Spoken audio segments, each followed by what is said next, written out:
आज मैं आपको एक ऐसी लेडी या माफिया की कहानी सुनाना चाहता हूं जिसने 7 कत्ल किए और 20 सालों तक वो पुलिस की गिरफ्त से बचती रही।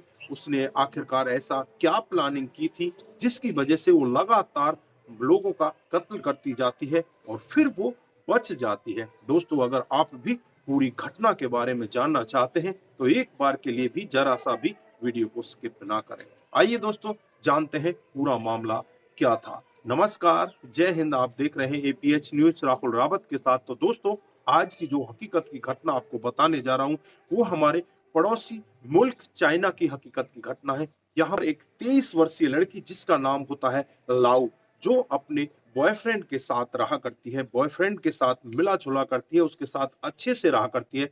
बॉयफ्रेंड का नाम होता है फा।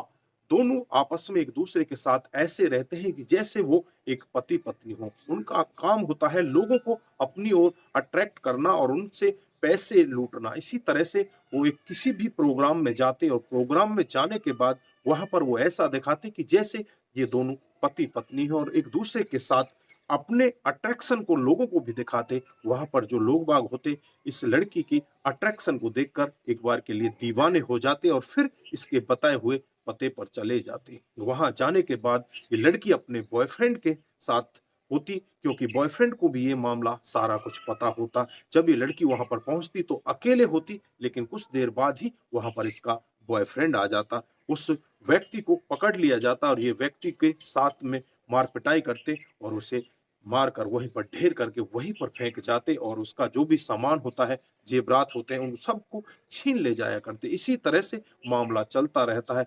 मात्र 3 साल के अंदर लगभग ये 7 से ज्यादा केसों को अंजाम दे देती है। 7 से ज्यादा लोगों को इसी तरह से तड़पा-तड़पा कर मौत के घाट उतार देती है और अपनी जो पहचान है उसे छुपाने के लिए कभी तो अपने रिश्तेदारों के पास चली जाती, कभी किसी दूसरे व्यक्ति के पास चली जाती, जो इसका परिचित होता। वहां जाकर हल्का-सा ये अपना भेष बदल लेती और इसी तरह से लोगों को लूटती रहती और इसी तरह से आगे बढ़ती रहती।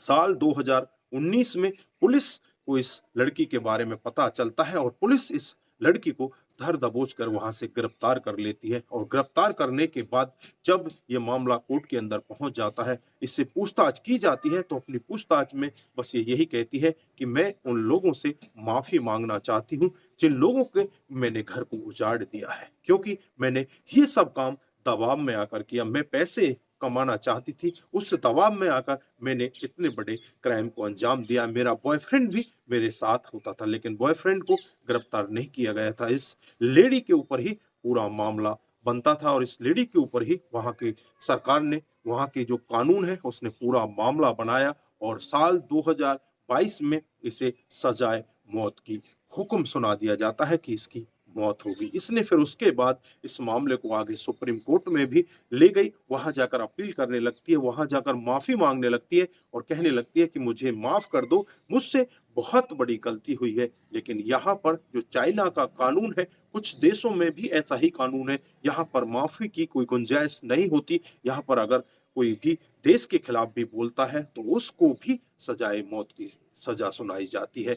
यहाँ पर ऐसा ही होता है और फिर अब देखने वाली बात होगी कि इसको किस तरह से मौत के घाट उतारा जाता है। एक डेट निश्चित कर दी जाएगी और उस डेट पर इस लेडीज को मौत के घाट उतार दिया जाएगा। हमारे इंडिया में कुछ कानून में लचीलापन होता है, उसकी वजह से यहाँ पर सालों साल क्रिमिनल को ऐसे ही लग जाते हैं, लेकिन कुछ देशों में इतना सख्त कानून है जहां पर बस एक बार जो कानून ने सजा सुना दी वही फाइनल होती है, उसको कोई चैलेंज नहीं कर सकता। तो दोस्तों, यहाँ पर इस लेडीज को भी इसी तरह से सजा सुनाई गई और इसे मौत के घाट उतारने का हुक्म दे दिया गया है। या तो इसको फांसी लगेगी या दूसरे तरीका से इसे मार दिया जाएगा। यहाँ पर जो मेरा मेन उद्देश्य इस घटना को सुनाने का है वो ये है कि ऐसा कानून ऐसे देशों में बना हुआ है जिसकी वजह से आगे अगर कोई क्रिमिनल का ऐसा कोई कांड करने की सोचता भी है तो उसे 100 बार डर लगता है कि कानून ही इतना सख्त है।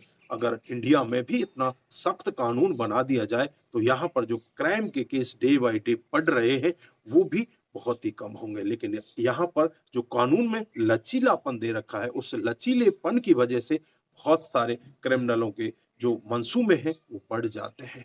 वो ये सोचते हैं कि अगर हमें निचली अदालत सजा दे देगी तो उसके बाद हम ऊपरी अदालत में पहुंच जाएंगे और वहां जाकर अपने आप की माफी करा लेंगे, और नहीं तो फिर लास्ट में राष्ट्रपति जी के पास जाकर वहां से माफीनामा ले लेंगे।